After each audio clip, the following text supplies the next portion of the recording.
The purple resistance band snapped back against Olivia's palm with a sharp sting, and she cursed under her breath, louder than she intended. It was the third time this week she'd grabbed the wrong equipment from the communal bin at Apex Fitness, and the third time she'd felt the eyes of the evening crowd on her as she fumbled through her warm-up routine like someone who didn't know what she was doing. She hated feeling watched, hated the assumption that came with being a woman in a weights-heavy gym, that she needed guidance, correction, or worse, attention. The band had a frayed edge near the handle, a detail she should have noticed before looping it around the cable machine, but her mind had been elsewhere. Specifically on the text she'd sent her boss an hour ago, the one that politely declined his offer to grab drinks sometime and talk about your career trajectory without actually saying no to his face. She was good at that, keeping boundaries without making waves, staying focused without seeming cold. The gym was her sanctuary, the one place where no one expected her to smile or explain herself or pretend she was interested in small talk that always, inevitably, led somewhere she didn't want to go. She'd joined Apex 6 months ago, right after her promotion to senior project manager at the consulting firm downtown.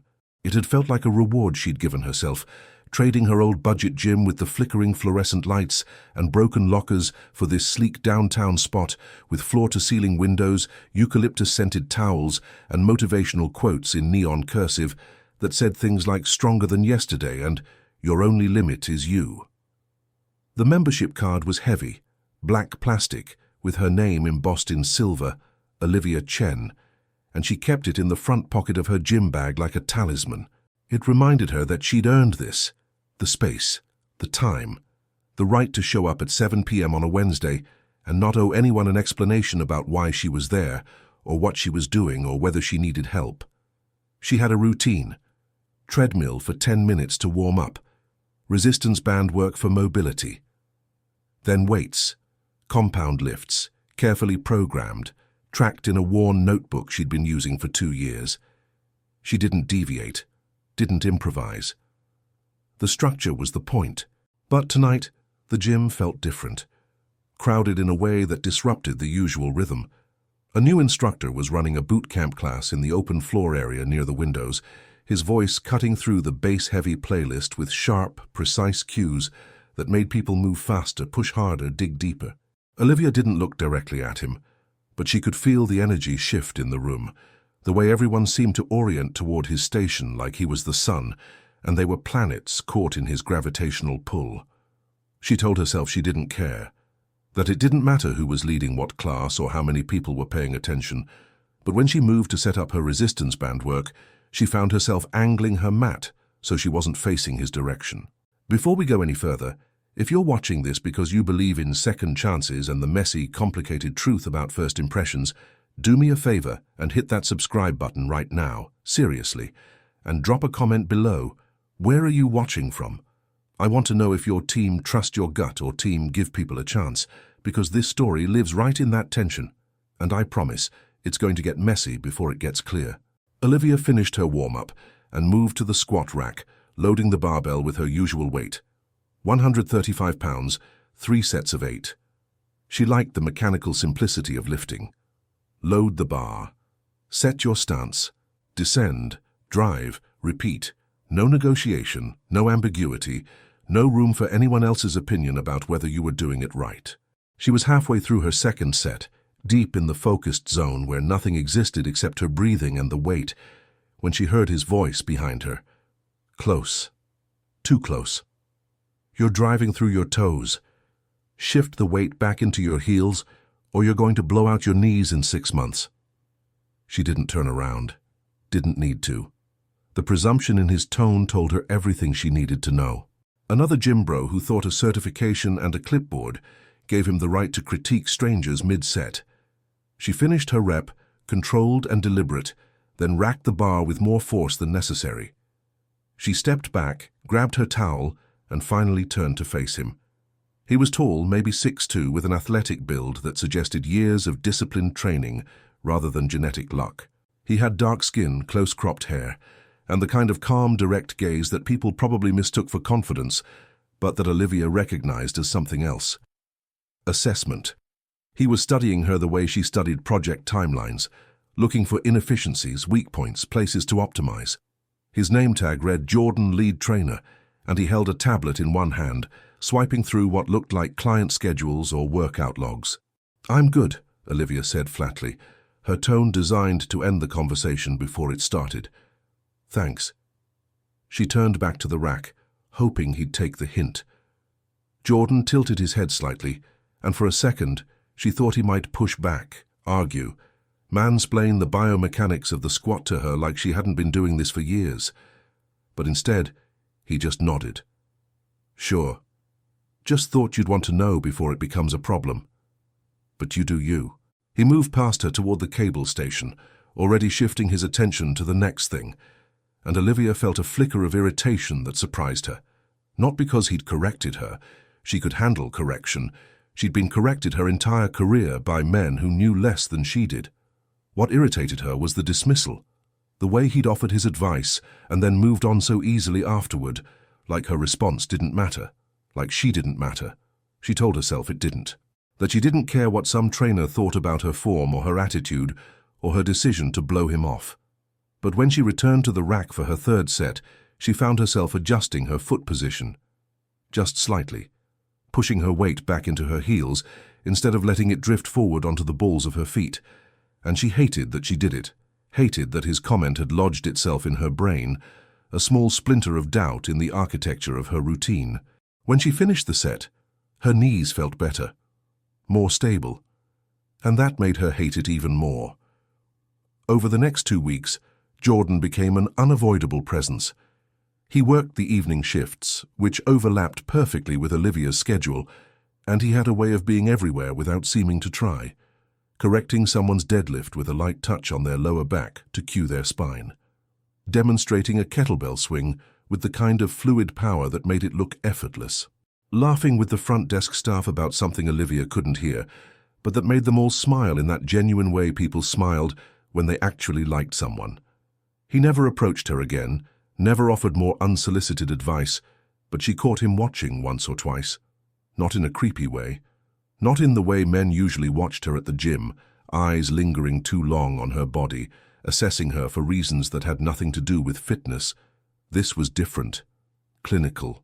The way a mechanic might watch a car with a weird rattle, trying to diagnose the problem without getting under the hood.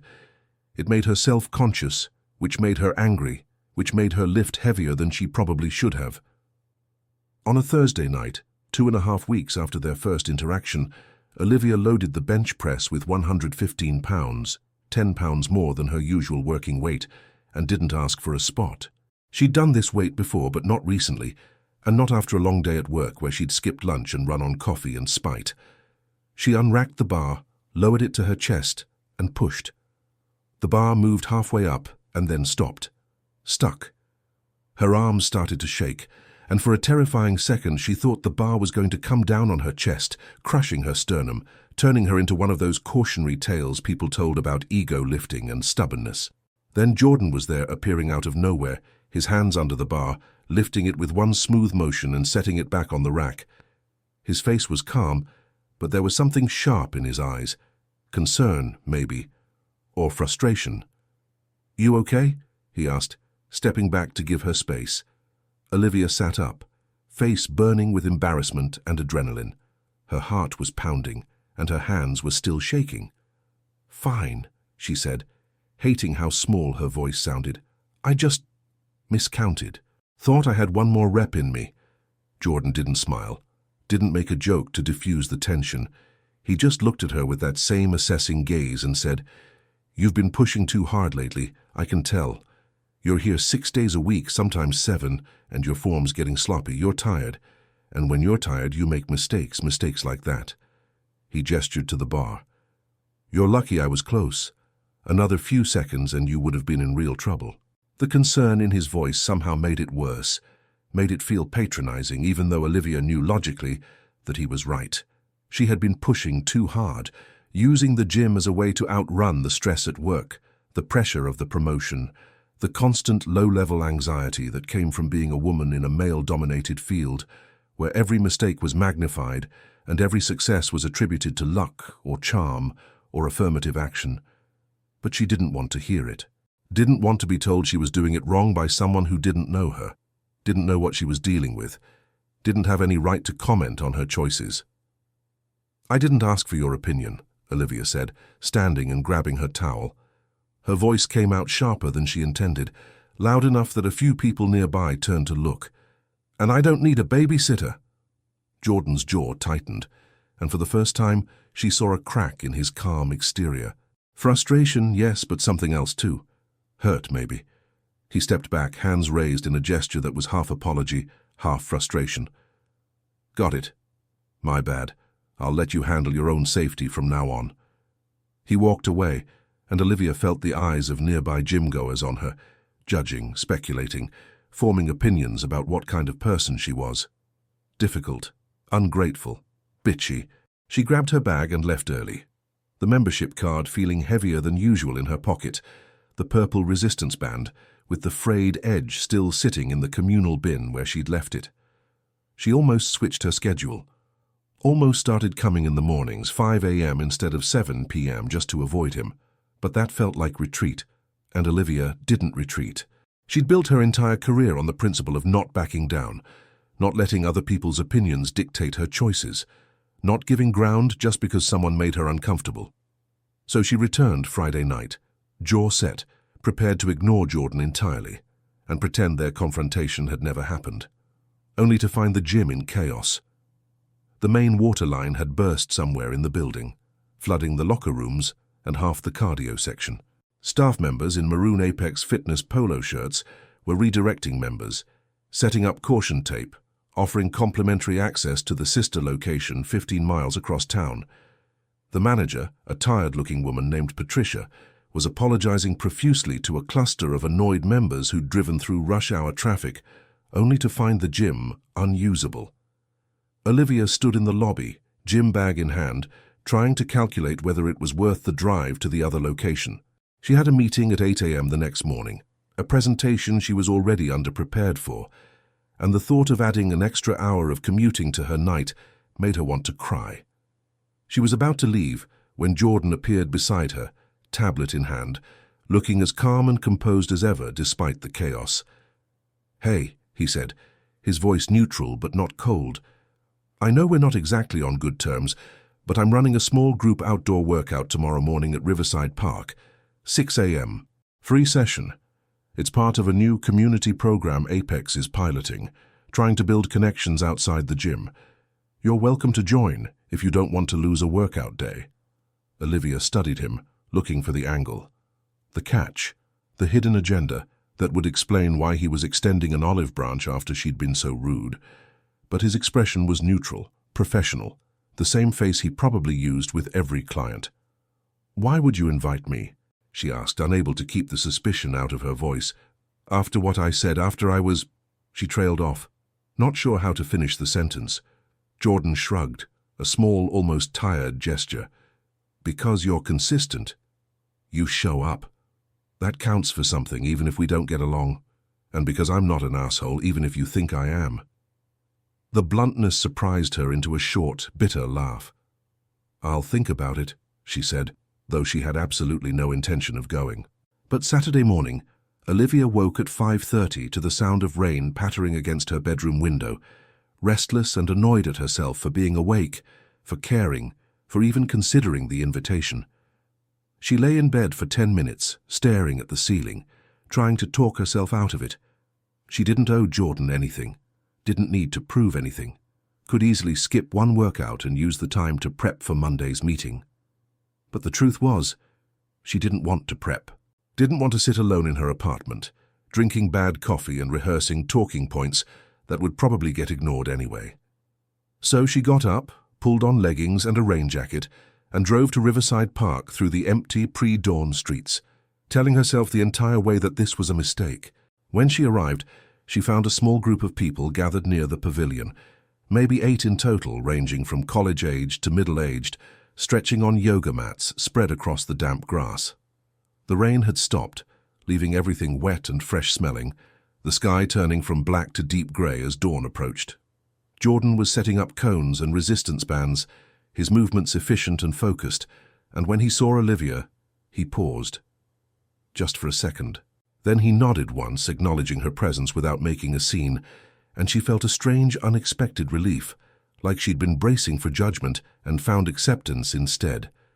She dropped her bag by a tree, grabbed a mat from the stack Jordan had brought, and joined the group. The workout was brutal.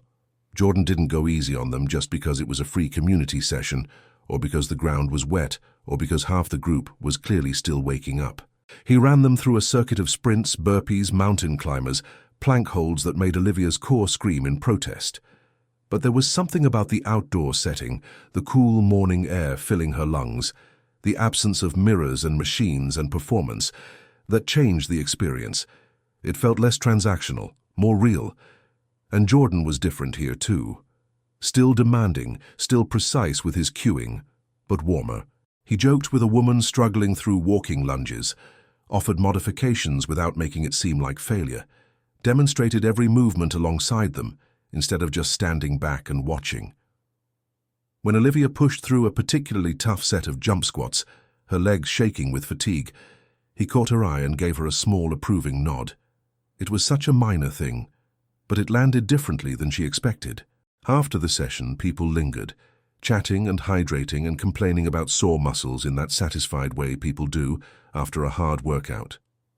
Jordan moved through the group, checking in with everyone, answering questions about form and programming.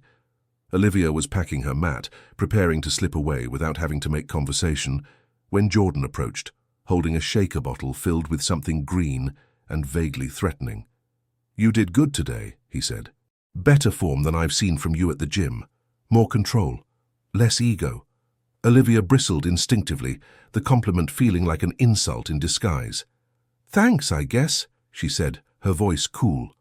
Jordan exhaled, and for the first time, he looked frustrated in a way that seemed personal rather than professional. He set the shaker bottle down on the bench beside them and crossed his arms. "Look, I don't know what I did to piss you off, but can we clear the air? Because I'm just trying to do my job, and you act like I'm the enemy every time I open my mouth, and honestly, I don't get it." The directness caught her off guard.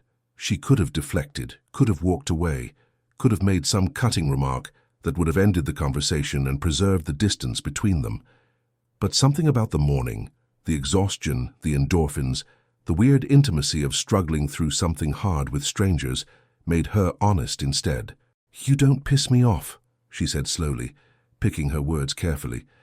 "You just remind me of every guy who's ever assumed I need saving or fixing or guidance when I didn't ask for it. I come to the gym to be left alone, to have one space where I'm not being managed or monitored or mansplained to, and you keep inserting yourself into my workouts, like you have some right to my attention, like my boundaries don't matter." Jordan was quiet for a long moment, processing. Then he said, his voice softer, "Fair, but you know what you remind me of. Every client I've ever had who's so determined to prove they don't need help that they hurt themselves out of pride. I see you, Olivia, pushing too hard, skipping warm-ups, loading weight you're not ready for, and I'm not trying to save you. I'm trying to keep you from getting injured, because that's literally my job. And because—" He stopped, seemed to reconsider, then continued. "Because you clearly love this, the training, the discipline. And it sucks to watch someone destroy something they love just to prove a point." The use of her name, he'd learned it somehow, maybe from the membership system, shifted something, made it personal in a way it hadn't been before. "I can take care of myself," Olivia said, but the words came out softer than she intended. Less defensive. Jordan nodded. "I know. That's obvious. You're here at 6 a.m. on a Saturday when you could be sleeping in. You track your workouts in that little notebook. You're consistent and disciplined, and you don't quit. I see all of that. But taking care of yourself doesn't mean doing it alone. And it definitely doesn't mean rejecting every offer of help like it's an insult." He picked up the shaker bottle and held it out. Spinach, banana, protein powder, almond milk. Tastes like grass clippings, but it helps with recovery. You don't have to take it. But I'm offering. Not because I think you're weak, but because recovery is part of training. And you seem like someone who'd appreciate efficiency. Olivia looked at the bottle, then at him, and made a choice. She took it. "Thanks," she said. The liquid inside was thick and aggressively green, And when she took a sip, it tasted exactly like grass clippings, but she didn't complain. Jordan smiled, small, genuine, the first real smile she'd seen from him. "You're welcome," he said. "And for what it's worth? So I'm sorry if I came across as condescending. That wasn't my intent." Olivia nodded, something loosening in her chest. "I'm sorry for being defensive. That wasn't fair." Jordan shrugged. "We're good. Fresh start?" He held out his hand. Olivia hesitated for only a second before shaking it. Fresh start. The following week the gym reopened, the water damage repaired, and the locker room smelling strongly of industrial cleaner and fresh paint. Olivia returned to her normal schedule, and Jordan was there, same as always, but something had shifted between them. He still corrected her form occasionally, but now Olivia listened without bristling. She even asked questions once or twice, grudgingly admitting that his cues actually helped. They didn't become friends exactly, but the hostility dissolved into something more neutral, respectful. Occasionally they'd end up at adjacent stations, and Jordan would offer to share equipment, or Olivia would ask him to check her form on a new lift. Small interactions that felt significant, precisely because they were no longer loaded with tension, which made it all the more shocking when, 3 weeks later, Olivia arrived at the gym to find Jordan in the manager's office, visible through the glass walls, visibly tense, while two corporate-looking people in business casual reviewed paperwork on a laptop and spoke in low, serious tones. Patricia, the manager, sat across from Jordan with her arms crossed, her expression carefully neutral in that way people looked when they were trying not to take sides. Olivia changed in the locker room, did her warm-up and tried not to stare, but she couldn't shake the feeling that something was wrong. The energy in the gym felt off, the way it does when everyone knows something bad is happening but no one wants to talk about it. She didn't find out what until later that night, when she was refilling her water bottle near the fountain and overheard two women gossiping in loud whispers that clearly weren't meant to be private. "Did you hear? Jordan's getting fired," one of them said. A blonde woman in expensive athleisure that probably cost more than Olivia's monthly gym membership. Some client complained that he was inappropriate during a training session, said he got too physical during a correction. Apparently she filed a formal complaint with corporate. The other woman, darker-haired and younger, widened her eyes dramatically. "Oh my God, that's awful. When did this happen?" The blonde shrugged. "Like a month ago, I guess. But the client just filed the complaint last week. The gym's doing an investigation, but you know how these things go. He'll probably be gone by next week. Liability and all that." Olivia's stomach dropped. She set her water bottle down on the fountain ledge, her hands suddenly unsteady. "What?" she said, not meaning to speak out loud.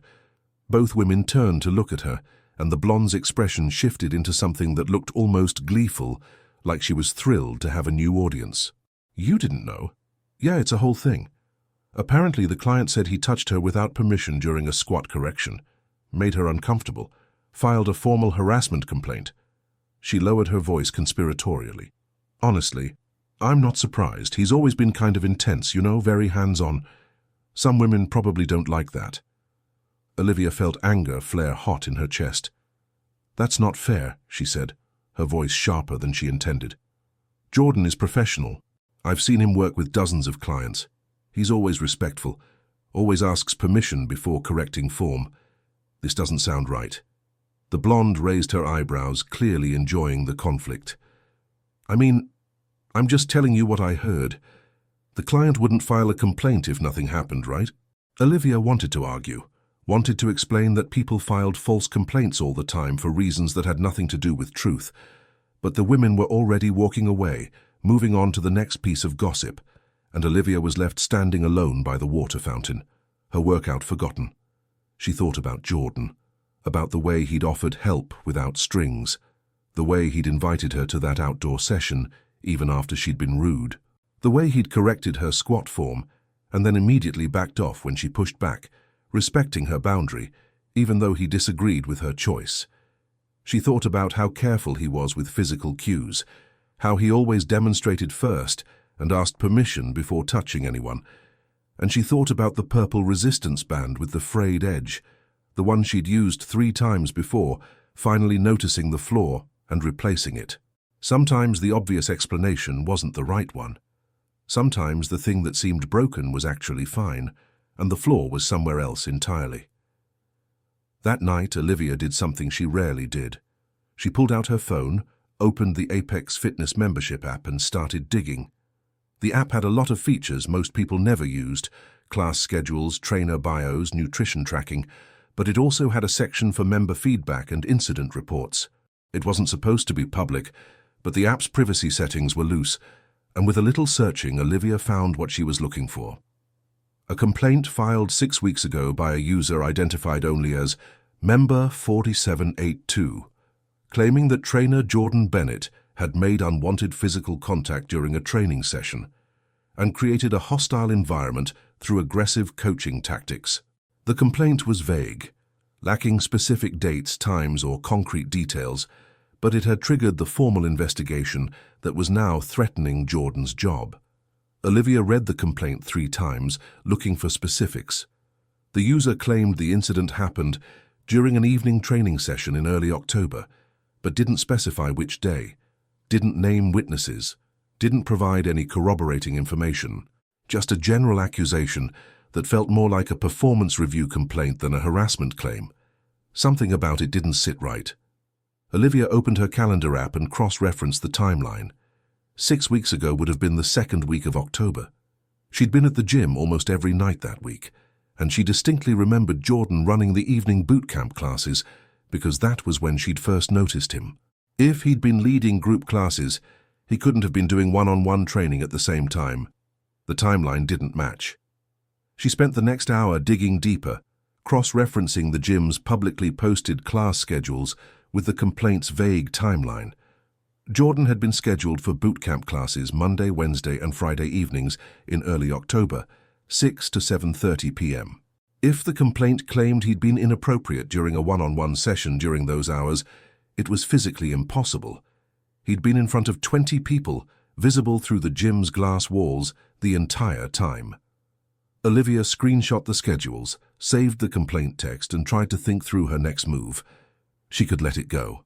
Could tell herself it wasn't her business, that Jordan was a grown man who could handle his own problems, that she didn't owe him anything just because they'd had a couple of civil conversations. But the thought of him losing his job over a false accusation made her furious in a way that surprised her with its intensity. The next morning, Sunday, Olivia went to the gym during business hours and asked to speak with Patricia. The manager looked exhausted, like she'd been dealing with this situation for days and was ready for it to be over. She led Olivia into her office, closed the door, and sat down behind her desk with the weary patience of someone who'd heard every possible complaint. "What can I do for you, Olivia?" Patricia asked. Olivia pulled out her phone and showed Patricia the screenshots. "I've been looking at the complaint against Jordan. The timeline doesn't match his schedule.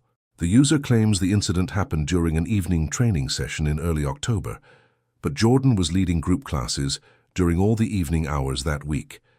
He couldn't have been doing one-on-one training, which means either the complaint is about a different time period or it's not accurate." Patricia studied the screenshots, her expression carefully neutral. "I appreciate you bringing this to my attention," she said slowly, "but timeline discrepancies aren't conclusive. The complaint could be referring to a different week, or the member could have misremembered the specific date. It doesn't necessarily mean the accusation is false." Olivia leaned forward, her frustration building. "Then let me talk to the member who filed it.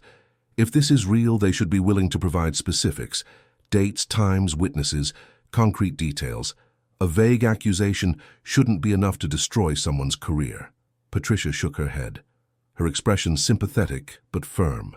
"We can't disclose member identities, privacy policy, and we can't involve you in the investigation. You're not a party to the complaint."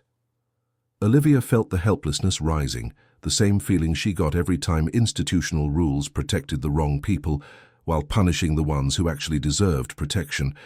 But then she remembered something Jordan had mentioned during the outdoor workout, something she'd filed away without thinking much about it at the time: the community program, the free Saturday sessions at Riverside Park. Jordan had said it was part of a pilot initiative, something Apex was testing as part of their community outreach strategy. The outdoor program, Olivia said slowly, the pieces clicking together. The Saturday sessions at Riverside Park. Jordan said that's part of a grant-funded initiative, right? Community wellness grant from the city. Patricia nodded, looking confused about where this was going. Yes, we received a city grant to run free fitness programs in public parks. It's part of our community outreach. Why?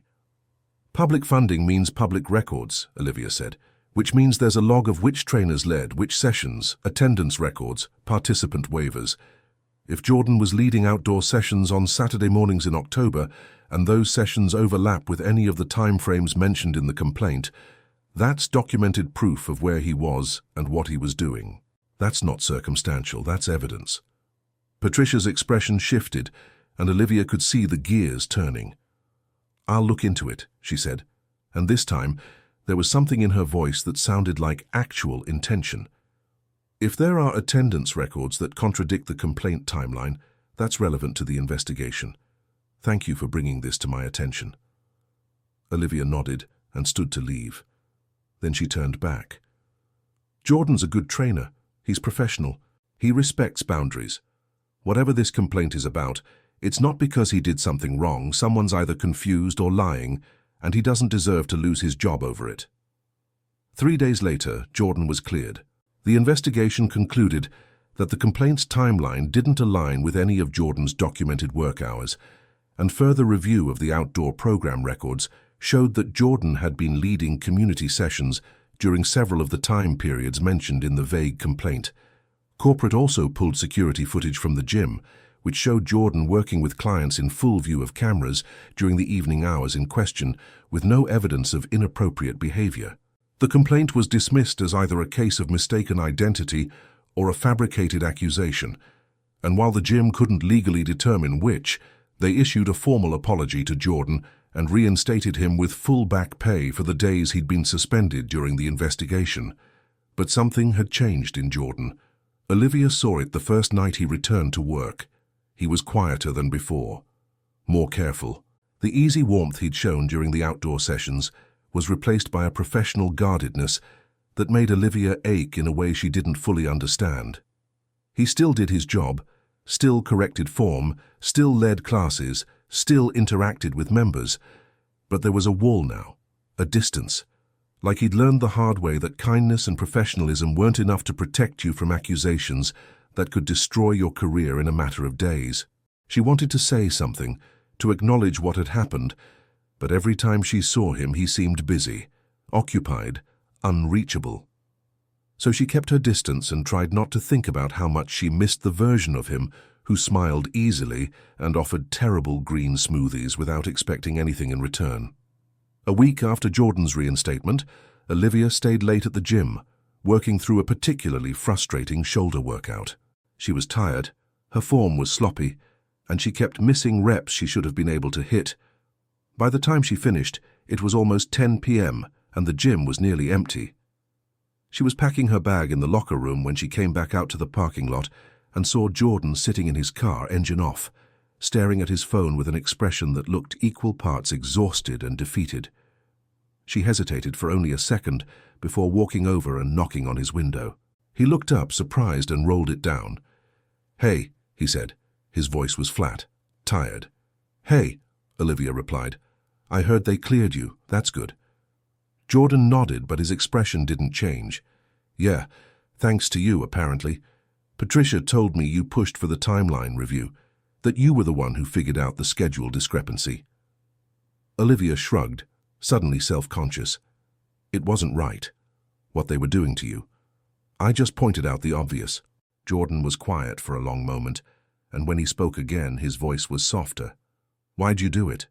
We barely know each other. You could have stayed out of it. Probably should have." Olivia looked at him, at the exhaustion in his eyes and the tension in his shoulders, and made another choice, an honest one.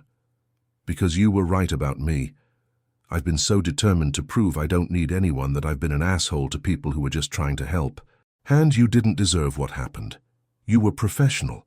You respected my boundaries even when I was being difficult.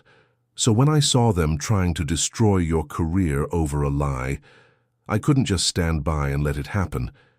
You would have done the same for me." Jordan's expression softened, and for the first time since his reinstatement, she saw a glimpse of the person he'd been before the accusation. "Maybe," he said, "but most people wouldn't have bothered, so thank you. Really." He opened the car door and stepped out, leaning against the frame. "You know, you're kind of terrifying when you're on a mission." Olivia laughed despite herself. "Good. I've been working on that." Jordan smiled, small but real. "It's working." There was a beat of silence, comfortable in a way it hadn't been before, and then Olivia heard herself say, "Can I buy you coffee, as a proper thank you, for not being an asshole back when I was being one?" Jordan raised an eyebrow. "I thought you weren't looking for a man." The words hit different now, and Olivia felt her heart stutter. "I'm not," she said carefully. "I'm looking for coffee, with someone who's not terrible. Everything else is TBD." Jordan laughed, and the sound was warm enough to cut through the last of her defenses. "Okay," he said. "Coffee. But only if you promise to stop trying to max out on 4 hours of sleep and spite." Olivia grinned. "No promises." They went to a 24-hour diner 2 blocks from the gym, the kind of place with sticky menus and waitresses who'd been working there for 30 years and called everyone Hondo. Jordan ordered black coffee and scrambled eggs. Olivia got a chocolate milkshake and fries because if they were breaking the rules of gym culture, they might as well commit. The conversation started with small talk, jobs, neighborhoods, how they'd both ended up at Apex, but it shifted quickly into something deeper. Jordan told her about growing up in a military family, moving every 2 years, never quite feeling settled anywhere. About how fitness had been the one constant in his life, the thing that gave him control when everything else was chaos. About his decision to become a trainer, not because it paid well, it didn't, but because he wanted to help people find that same sense of control and empowerment he'd found. Olivia told him about her promotion, the pressure to prove she deserved it, the constant vigilance required to navigate a workplace where being a woman meant every mistake was magnified and every boundary violation was dismissed as just how it is. About how the gym had become her refuge, the one place where performance was measured in concrete numbers rather than subjective opinions. About how exhausting it was to always be on guard, to treat every offer of help as a potential threat, to assume the worst about people's intentions just to protect herself. "I thought independence meant never needing anyone," she admitted, stirring the remains of her milkshake with a straw. "But lately, I'm realizing it might just mean I'm scared. Of being wrong, of letting someone in and finding out they're just like everyone else who wanted something from me." Jordan reached across the table, not touching her, just resting his hand near hers on the worn Formica surface. "I don't want anything from you, Olivia. I just want to know you. The real you, not the defensive armor you wear to the gym."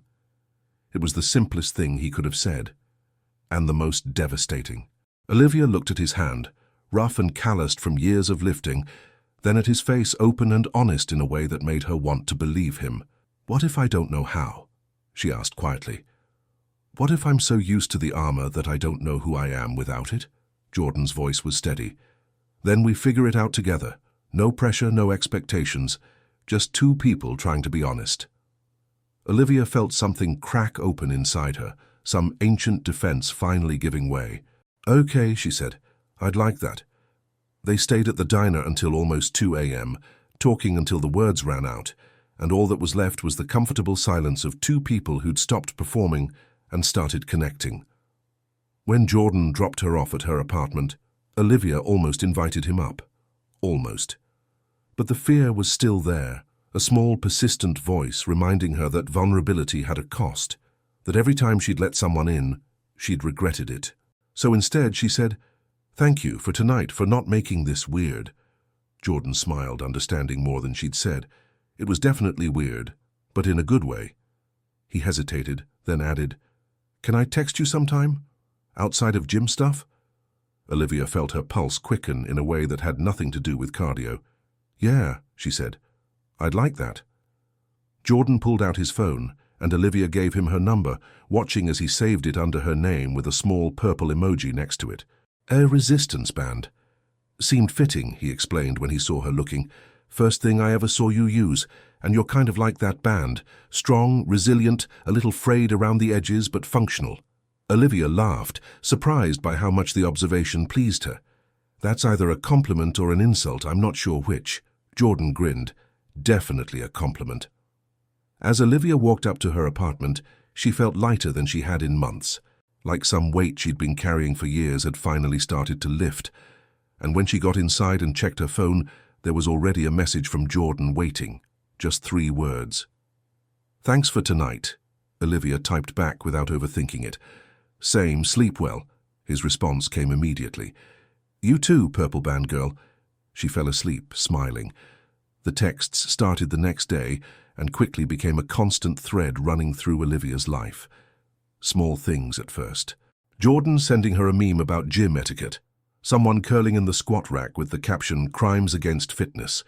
Olivia responding with a photo of her protein shaker bottle, the one he'd given her, filled with the terrible green smoothie, captioned, "I made your grass drink, it's still disgusting." But the messages got longer, more personal. Jordan telling her about a client who'd been training for 6 months and finally deadlifted her body weight, and how proud he was. Olivia venting about a project at work, where her male colleague had taken credit for her idea in a meeting, and how she'd called him out in front of their boss.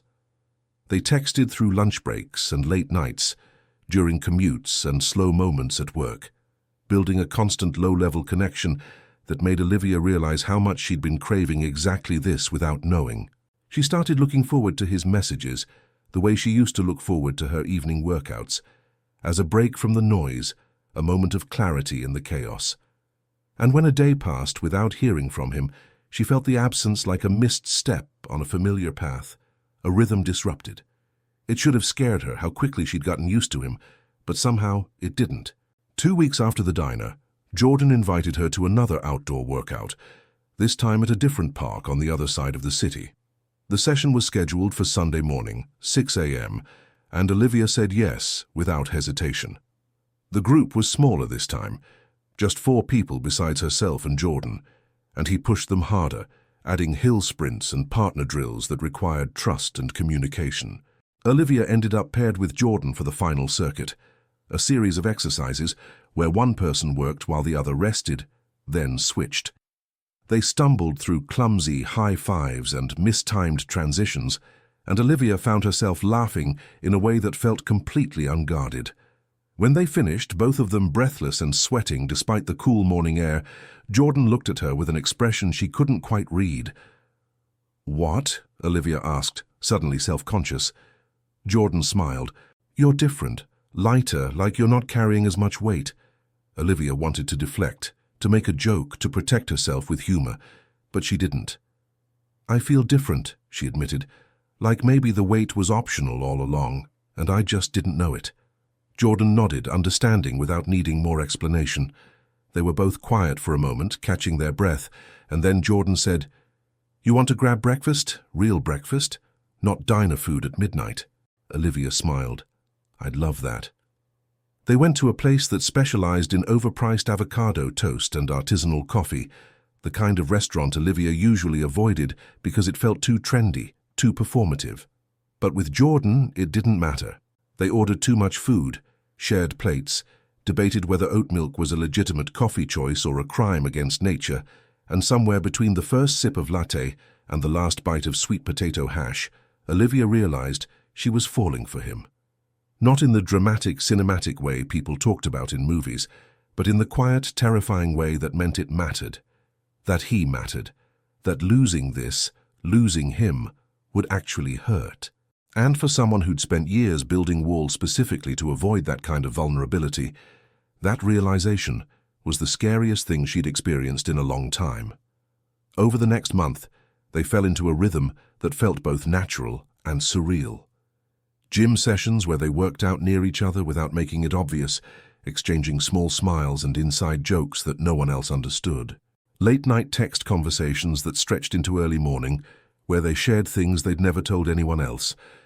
Coffee dates that turned into dinners that turned into long walks through the city at night, talking about everything and nothing. Jordan was patient in a way Olivia hadn't expected. He never pushed for definitions or labels, never demanded more than she was ready to give, but she could feel the tension building between them, the unspoken question of what they were and where this was going. She wanted to be brave, wanted to be the person who took risks and leaned into uncertainty and said what she felt without hedging. But every time she got close to saying something real, something that would make this official and undeniable, the fear crept back in. What if she was wrong about him? What if this was just another version of the same story she'd lived a dozen times? Someone wanting something from her that she couldn't give. Someone who would eventually resent her boundaries and her independence and her refusal to be anyone other than herself. The fear was irrational, she knew that. Jordan had given her no reason to doubt him, but fear didn't care about logic. The turning point came on a Tuesday night, 7 weeks after their first coffee. Olivia was at the gym finishing a shoulder workout when her phone buzzed with a text from her boss. Not a work text, a personal one. "Saw you at that coffee place on Main Street last weekend. Who's the guy?" The message was casual, almost friendly, but the subtext was unmistakable. Her boss, the same one who'd asked her out 3 months ago, the one whose advances she'd carefully deflected, was watching, keeping tabs, reminding her that her personal life wasn't as private as she thought, that her choices had consequences she couldn't fully control. Olivia felt the old anxiety spike, that familiar sense of being trapped, of every decision being monitored and judged. She didn't respond to the text, just shoved her phone in her bag and tried to focus on her last set of lateral raises. But her hands were shaking and she fumbled the dumbbells, nearly dropping one on her foot. She caught it at the last second, heart racing, and had to sit down on the bench to catch her breath. "Hey," Jordan's voice calm and steady. He was beside her before she even registered him approaching, concern etched in his features. "You okay? You look pale." Olivia shook her head, unable to form words, unable to lie convincingly. "No," she managed finally. "I'm not okay." Jordan didn't push for details, didn't demand an explanation, just sat down beside her, close enough that she could feel the warmth of him, and waited. Finally, after what felt like an eternity but was probably only 2 minutes, Olivia said, "Can we go somewhere? Not here. Somewhere quiet." Jordan stood immediately. "Yeah, of course, let's go." They ended up at Riverside Park again, sitting on the same bench where they'd done that first outdoor workout, overlooking the river. The sun was setting, turning the water golden orange, and for a while neither of them spoke. Then Olivia told him everything, about her boss, about the years of carefully managed boundaries and the exhaustion of always being on guard, about how terrified she was that getting close to someone, to Jordan, would mean losing control again, would give someone else leverage over her life in ways she couldn't predict or prevent, about how every time she let herself be happy, something came along to remind her that happiness was conditional, that safety was an illusion, that vulnerability was just another word for risk. Jordan listened without interrupting, and when she finished, he was quiet for a long moment. When he finally spoke, his voice was careful, thoughtful. "I'm not going to tell you it's easy, or that you don't have good reasons to be scared. You do. But I can tell you that I see you, Olivia, the real you. Not the version you think you need to be to survive. And I'm not going anywhere, not because I want something from you, but because I choose to be here. That's what this is. A choice. And I'm choosing you." Olivia felt tears prick her eyes, which frustrated her because she didn't cry. Hadn't cried in years. But Jordan didn't look away, didn't seem uncomfortable with her emotion, and that made it okay. "What if I mess this up?" she asked, her voice small. "What if I push you away because I don't know how to do this, because I'm so afraid of losing control?" Jordan smiled, sad and warm at the same time. "Then I'll give you space when you need it, but I'll still be here. That's what partnership means, Olivia. You don't have to carry everything alone, and you don't lose yourself by letting someone stand beside you." The simplicity of it, the way he made it sound so uncomplicated, broke something open in her. She leaned into him, resting her head on his shoulder, and he wrapped an arm around her without hesitation. They sat like that until the sun disappeared completely below the horizon, and Olivia felt the weight she'd been carrying for years finally start to lift. The next morning, Olivia did something she'd never done before. She texted Jordan first. Not a response, not a reaction to something he'd sent. A choice, an initiation. "Good morning? Coffee before work?" His reply came within seconds. "Always. Same place?" She smiled at her phone. "See you there in 30.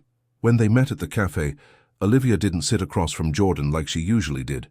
She sat beside him, close enough that their shoulders touched, close enough that anyone looking would know they were together, and it felt like the most radical thing she'd ever done. Jordan noticed, smiled in that quiet way of his, didn't say anything, just reached over and took her hand, lacing his fingers through hers, and Olivia didn't pull away. They talked about normal things, weekend plans, a new recipe Jordan wanted to try, a difficult project Olivia was leading at work. But underneath it all was the unspoken acknowledgement of what had shifted. They were choosing this, each other, without guarantees or safety nets or perfect timing. Just the fragile, terrifying hope that maybe, this time, it would be different. When they parted ways in the parking lot, Jordan pulled her close and kissed her forehead. "You've got this. Whatever your boss throws at you today, you've got it." Olivia looked up at him. "How do you know?" Jordan grinned. "Because you're the woman who investigated a false complaint to save someone's job. You're kind of unstoppable when you decide to be." Olivia laughed and kissed him properly, right there in the parking lot, not caring who saw. Later that week, Olivia ran into her boss in the hallway at work. He made another comment, something vague and loaded about maintaining professional focus and not letting distractions affect performance. The old Olivia would have shrunk, would have managed his ego, deflected, apologized for something that wasn't her fault. But instead she stopped walking, turned to face him directly and said, "If you have concerns about my work performance, we can schedule a formal review. Otherwise, my personal life is none of your business. And if you continue to make comments about it, I'll be filing a complaint with HR about workplace harassment." The shock on his face was worth every ounce of fear it cost her. He stammered something about just making conversation and walked away quickly. Olivia waited until she got to her car to text Jordan. "Just told my boss to back off. Might have threatened him with HR." Jordan's response made her laugh out loud. "That's my girl. Proud of you." She didn't correct him this time. The relationship that followed wasn't perfect. Olivia still had moments of panic, days where the old fear came back and she pulled away without meaning to, where she sabotaged good moments by anticipating disaster. Jordan had his own struggles, pressure from the gym to take on more hours, his own insecurities about whether he was enough, whether his career was stable enough to build a future on. But they learned to talk through it, to sit with discomfort instead of running from it, to choose each other even when it was hard, especially when it was hard. They kept working out together, but now it felt different, less performative, more connected. Jordan taught her Olympic lifts, cleans and snatches and jerks, and she picked them up faster than he expected. They started training for a charity 5K together, not because either of them particularly enjoyed running, but because it gave them a shared goal, something to work toward as a team. And on the nights when Olivia's anxiety spiked or Jordan's doubts crept in, they had that purple resistance band, the one from Olivia's first night at Apex, the one that had started everything, hanging on a hook in Jordan's apartment as a reminder. Not all flaws were fatal. Sometimes the thing that seemed broken was just waiting to be seen differently. 3 months after that conversation by the river, Olivia got a promotion. A real one this time, the kind that came with autonomy and respect, and a significant salary increase. Her boss, the one who'd made inappropriate comments, had been quietly transferred to another division after 2 other women filed complaints about his behavior. Olivia hadn't been the first, just the first brave enough to say something out loud. When she celebrated with Jordan over Thai takeout and cheap wine in his apartment, she realized she'd stopped waiting for disaster, stopped bracing for the other shoe to drop. "You know what's weird?" she said, curled up next to him on the couch. "I used to think being independent meant never needing anyone, but now I think it means choosing who you need, and trusting they'll choose you back." Jordan kissed the top of her head. "That's not weird," That's growth. Olivia poked him in the ribs. You're annoyingly wise sometimes. Jordan laughed. Don't tell anyone, bad for my tough trainer image. 6 months in, they hit their first real fight. Not a disagreement or a tense conversation, but an actual fight with raised voices and hurt feelings. Jordan had taken on extra clients to save money for an advanced certification program, and Olivia felt neglected, even though she logically understood why. She said something sharp about him prioritizing his career over their relationship, and he snapped back about her, not understanding what it meant to build a career without the safety net of a corporate salary and benefits. They both said things they regretted. Olivia went home alone, convinced it was over, that she'd been right all along. Relationships were too hard, too messy, required too much compromise. But the next morning, Jordan showed up at her apartment. He was holding the purple resistance band and a handwritten note on notebook paper. Olivia opened the door, exhausted from a sleepless night, and Jordan held up the band. "You remember this?" he asked quietly. Olivia nodded, not trusting her voice. "This thing was frayed, damaged, but you didn't throw it away. You kept using it, just more carefully. Can we do that? Can we be more careful with each other?" Olivia read the note. It said simply, "I'm sorry I made you feel like you weren't a priority. You are, you always will be. But I need you to trust that my career goals don't diminish what we have. They're part of how I take care of us. Can we talk?" Olivia started crying, really crying, the kind of tears she'd held back for years. She let Jordan in and they talked for hours, worked through the hurt and the fear and the misunderstandings. They established boundaries, dedicated date nights that were non-negotiable, better communication about schedules, permission to call each other out when work was taking over. It wasn't easy, but it was real, and that made it worth fighting for. A year after that first outdoor workout, Jordan proposed. Not in some grand public gesture with photographers and flash mobs, but in Riverside Park at sunrise, after they'd finished a brutal training session together. They were both sweating and breathless, sitting on the grass watching the sun come up over the water, when Jordan said, "I don't have a ring yet. I wanted you to choose it, but I can't wait any more to ask." Olivia's heart stopped. Jordan took her hand. "I'm not looking for perfect, Olivia. I'm looking for you, for this, for us figuring it out together, even when it's messy. Will you marry me?" Olivia said yes without hesitation. Not because she wasn't scared, she was terrified, but because she'd learned that fear didn't have to decide, that she could be scared and brave at the same time, could need someone and still be whole, could choose love without losing herself. They sat there as the sun rose, making plans and laughing and occasionally crying, and when they finally left the park, Olivia felt like a different person than the one who'd snapped that purple resistance band a year ago. Not because Jordan had changed her, but because he'd given her space to change herself. They got married 6 months later in that same park, surrounded by a small group of friends and family. No big production, no elaborate ceremony, just two people who'd learned to see each other clearly, flaws and all, and decided it was enough. During the ceremony, Olivia wore the purple resistance band around her wrist like a bracelet, and when Jordan noticed during the vows, he laughed. This surprised, delighted sound that made everyone else laugh too. "What?" Olivia whispered, grinning. Jordan leaned close. "I love you, that's all, even with your terrible fashion choices." Olivia tried to look offended and failed. "I love you too, even though you make me drink grass smoothies." It was the truest exchange of vows either of them could imagine.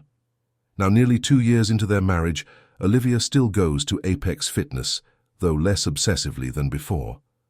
Jordan left to open his own training studio 18 months ago, a small space called Riverside Fitness that focuses on community programs and accessible training. Olivia helped him write the business plan, negotiated the lease, and serves as his unofficial marketing director, because it turns out she's brilliant at it. The studio is thriving. Jordan's community programs have expanded to 5 different parks across the city, and he's hired 3 other trainers to lead sessions. Olivia's career has taken off too. She's now a senior director, overseeing multiple teams, and she's learned to set boundaries without building walls, to advocate for herself without apologizing. They bought a small house together last year, splitting the mortgage and the endless decisions about paint colors and furniture, with the same careful negotiation they bring to everything else. It's not always easy. Some mornings they argue about whose turn it is to take out the trash. Some nights they're both too exhausted from work to do more than order takeout and collapse on the couch. But it's theirs, built together, chosen daily. The Purple Resistance Band lives in a frame on the wall of Jordan's studio now, mounted above the front desk with a small plaque that reads, "Every story starts somewhere." New clients ask about it sometimes, and Jordan tells them it belonged to his wife, that it reminds him not all damage is permanent, that sometimes the things that seem broken are just waiting to be understood differently. Olivia pretends to be embarrassed by the story, but secretly she loves it. Some nights when they're both home and the world feels quiet, they'll sit on their back porch with wine and talk about the future, about maybe expanding the studio, about whether they're ready for kids, about the 1,000 small decisions that make up a shared life. And Jordan will ask teasingly, "You ever regret it, saying yes to that first coffee?" Olivia will smile, that secret knowing smile she reserves just for him, and say every single day. Jordan laughs because he knows she's lying, and Olivia kisses him because she knows he knows. And that, more than anything else, is what love looks like when you stop performing and start choosing. Again and again and again. The truth is, Olivia still struggles sometimes, still has days where the old patterns resurface, where she wants to retreat behind walls and handle everything alone. But now she has Jordan, who sees through it, who calls her out gently and reminds her that partnership means sharing the weight. And Jordan still has days where he doubts himself, where the pressure of running a business feels overwhelming. But he has Olivia, who believes in him fiercely, who shows up with spreadsheets and solutions and refuses to let him quit. On the mornings when Jordan wakes up early to lead a 6 a.m. class and Olivia rolls over to find his side of the bed empty, she reaches for her phone instinctively, types out a message, something simple, something true. "Miss you already. Coffee after?" And his reply comes back, even though he's probably in the middle of demonstrating burpees or correcting someone's plank form. "Craving your text all morning. Always yes to coffee." It's become their language, their rhythm, a reminder that the woman who once said, "I'm not looking for a man," now can't imagine her morning without one. Not because she needs him to be complete, but because she chose him, and he chose her. And that choice, renewed every single day, makes all the difference. Last week, a new member joined Riverside Fitness, a young woman who reminded Olivia of herself 2 years ago. Guarded, defensive, determined to prove she didn't need help. Jordan asked Olivia to talk to her, thinking maybe she'd respond better to another woman. Olivia found her struggling with a resistance band, a blue one this time, but just as frayed, and sat down beside her. "That band's seen better days," Olivia said gently. The woman bristled. "I can handle it." Olivia smiled, recognizing the tone. "I know you can, but just so you know, asking for help doesn't make you weak. Sometimes it just makes you smart." The woman looked at her skeptically. "Did someone tell you that, or did you have to learn it the hard way?" Olivia laughed. "Definitely the hard way, but it was worth it." She stood to leave, then turned back. "And hey, if Jordan offers you one of his green smoothies, say yes. They taste like grass, but trust me on this. Some things are worth trying even when they seem terrible at first." The woman didn't smile, but something in her expression softened. And as Olivia walked away, she caught Jordan's eye across the studio. He was grinning, clearly having heard the entire exchange. When they met by the front desk, he pulled her close and kissed her temple. "You're good at this, helping people." Olivia shrugged. "I had a good teacher." Jordan's expression turned serious. "No, you were always this person. You just needed to feel safe enough to let her out."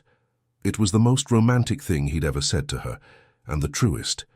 That night, lying in bed scrolling through her phone one last time before sleep, Olivia saw a notification. Jordan had posted a photo on the studio's social media, the framed purple resistance band with the caption, "Reminder, the best things in life start with giving something broken a second look." Olivia commented with a single purple heart emoji. Within seconds, Jordan replied from the other room, "Come to bed. Stop looking at your phone." Olivia laughed and typed back, "Make me." She heard his footsteps in the hallway, heard him laughing, and felt her heart do that thing it always did. That skip, that catch, that reminder that she'd chosen well, that they'd both chosen well. As Jordan appeared in the doorway, Olivia set her phone down and reached for him. And in that moment, she understood something she'd spent years running from. Love wasn't about losing control. It was about choosing who you trusted with it. And she'd chosen right. Finally, beautifully, terrifyingly right.